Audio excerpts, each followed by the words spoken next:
Praise lord. మరి సమయం మందు దేవుని యొక్క నామాన్ని బట్టి మరి ఈ రీతిగా కొద్ది దినాలు మీ మధ్యలో మరలా ఆ గ్యాప్ ఇచ్చి కనబడడం అనేది జరిగింది. మీ అందరికీ తెలుసు, జరిగిన పరిస్థితులన్నిటిని బట్టి మరి ఎంతో విపత్తుతో కూడిన పరిస్థితులు, జలమయంగా మారిపోయిన పరిస్థితులు, మరి ఎక్కడికక్కడే అన్ని కరెంటు అన్నీ స్పందించడం అనేది ఎక్కడికక్కడ ఆగిపోయినాయి.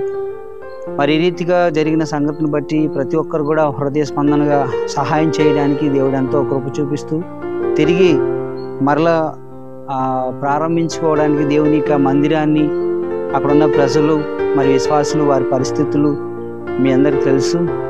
మరి జరిగిన సంఘటనలు విజయవాడ, సింగనగరు, మరి ఆ యొక్క పరిసర ప్రాంతాల్లో, కండ్రిగా ప్రాంతాల్లో నా యొక్క ప్రియ సంఘము, అలాగే నా యొక్క ప్రియ సంఘ బిడ్డలు వారందరూ కూడా ఎంతగానో ప్రలాపిస్తూ సమస్తాన్ని కూడా మరి ఆయా గృహాల్లో కోల్పోవడం అనేది జరిగింది.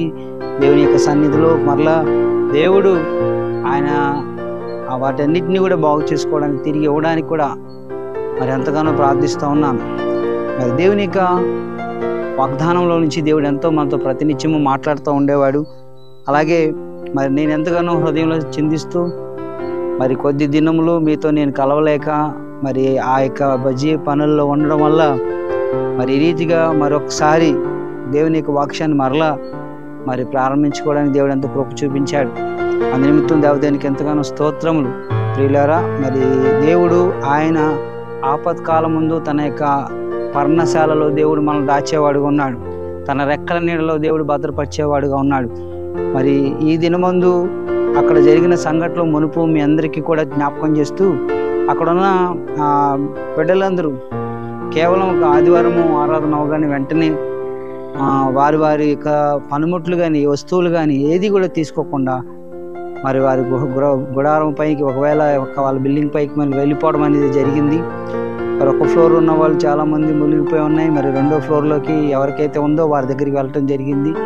ఆ సమయంలో జ్ఞాపకం చేసుకుంటున్నాను, నిజంగా దేవుడు తన రెక్కల నీడలో మరి భద్రపరిచాడు. ప్రాణం కంటే విలువైంది ఏది కూడా కాదు. ఆ యొక్క శరీరాలు, ప్రాణాలను రక్షించుకోవడానికి బిడ్డలందరూ పరిగెత్తుకుని ఉన్నారు. దేవుని యొక్క వాక్యంలో నుంచి కూడా మరి ఆ సమయంలో జ్ఞాపకం చేసుకుంటూ కీర్తన గ్రంథము 27వ కీర్తన 5వ వచనం, ఆపత్కాలమున ఆయన తన పర్ణశాలలో నన్ను దాచును, తన గుడారపు మాటను నన్ను దాచును, ఆశ్రయ దుర్గము మీద ఆయన నన్ను ఎక్కించును. మరి ఈ మాటలు కూడా మనం జ్ఞాపకం చేసుకుంటే చదవబడిన కీర్తన గ్రంథము 27వ కీర్తన 5వ వచనం, ఈ మాటను మనం ధ్యానిస్తూ ఉన్నప్పుడు తన యొక్క దేవుని యొక్క గుడారపు మాటను నన్ను దాచును అంటున్నాడు. ఆపత్కాలమందు ఆయన తన వర్ణశాలలో నన్ను దాచును అంటున్నాడు. దేవుని యొక్క భద్రత అనేది మన పట్ల ఉంటే సజీవంగా మనం ఉండగలం. దేవుని యొక్క కాపుదల కోసం దేవుని స్తోత్రం. మరి దేవుని యొక్క గుడారంలో, మరి ఆయన పర్ణశాలలో దేవుడు మనల్ని భద్రపరిచినట్లుగా మరి చాలామంది బిడ్డలను సురక్షితంగా రక్షించాడు. నేను కలుసుకున్నప్పుడు మరి చాలా మట్టుకు అందరూ కూడా దేవుడు సురక్షితంగా ఆయా గమ్యాలకు నడిపించడం జరిగింది.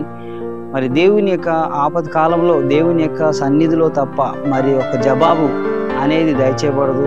మరి బహుశా బిడ్డలందరూ ఇచ్చిన సాక్ష్యం మేరకు ఏంటంటే, ఏ అర్ధరాత్రి 1 గంటకు ఈ పరిస్థితి మరి జరిగి ఉంటే మనం ఏం చేసేవాళ్ళం కాదు. కానీ ఆదివారం ఆరాధనలో ఉండగానే అందరం మెలుగుగా ఉండగానే జరిగింది. అట్లాగే దేవుడు ఎలాగో రక్షించాడండి. విజయవాడ మరి ఈ ప్రాంతంలో, సింగనగర్ ప్రాంతంలో జరిగిన, కండ్రిగా ప్రాంతంలో జరిగిన ఈ యొక్క ఫ్లడ్ సంగతిలో మీ అందరికీ జ్ఞాపకం చేస్తున్నాను. ఆ ఫ్లడ్లోంచి దేవుడు ఎంతగానో అందరిని రక్షించాడు. బహుశా అందరూ ప్రార్థన మీ యొక్క గురించి కూడా ప్రతినిత్యము మేము ప్రార్థిస్తున్నాం. మరి ఏ ప్రాంతమైన వారైనా, ఏ స్థలంలో ఉన్నప్పటికీ కూడా దేవుడు ఎంతో తన కృపలో, అలాగే మరి ఈ దినమందు దేవుడు మీతో మాట్లాడుతున్న మాటల్లో మరి ఎంతగానో దేవుడు ఈ దినమందు మీతో మాట్లాడుతున్న ఈ మాటల్లో కూడా మరి ఎంతగానో దేవుడు ఆయన యొక్క కృపలో మిమ్మల్ని భద్రపరిచి ఆయన రక్షించి ఆయన సజీవమైన రెక్కల నీడలో మరి ఆయన యొక్క రాకడ పర్యంతం వరకును, బహుశా ఒకవేళ దేవుని చిత్తం అయితే దేవుడు మనల్ని సజీవులుగా ఉంచి మరి మనకు కావలసిన ప్రతిదీ కూడా దేవుడు దయచేసేవాడే ఉన్నాడు. దేని కొరకు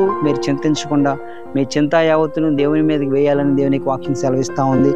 అలాగే దేవుని యొక్క రెక్కల నీడలో భద్రపరచబడిన వారు, కొంతమంది దేవుని యొక్క మందిరంలో పరిగెత్తుకొచ్చిన వారు, మరి ఎత్తైన దేవుని మందిరాల్లో ఎన్నోసార్లు వార్తల్లో మనం వింటున్నాం. అట్లాగే దేవుడు ఎంతో రక్షించాడు. అలాగే ఆపద కాలంలో ఉన్న బిడ్డలకు దేవుడు సహాయం చేయనట్లుగా మరి ప్రతినిత్యము ప్రార్థించి, అలాగే దేవుడు కూడా ఆయన సహాయాన్ని మెండుగా పంపించినట్లుగా, మరి ప్రభుత్వం ద్వారా అనేక ఆయా సహకారుల ద్వారా ఎవరి ద్వారా దేవుడు ఎలా మిమ్మల్ని పోషిస్తాడో అనేది దేవుని యొక్క నిర్ణయం. కాబట్టి చదవబడిన ఇక కీర్తన భాగములంతట్లో కూడా దేవుడు దీవించి ఆస్వాదించి మీ జీవితంలో అధికమైన మేలులతో నింపినట్లుగా దేవుడు ఆయన యొక్క కృపలో దీవించును గాక. ఆమేన్. God bless you all.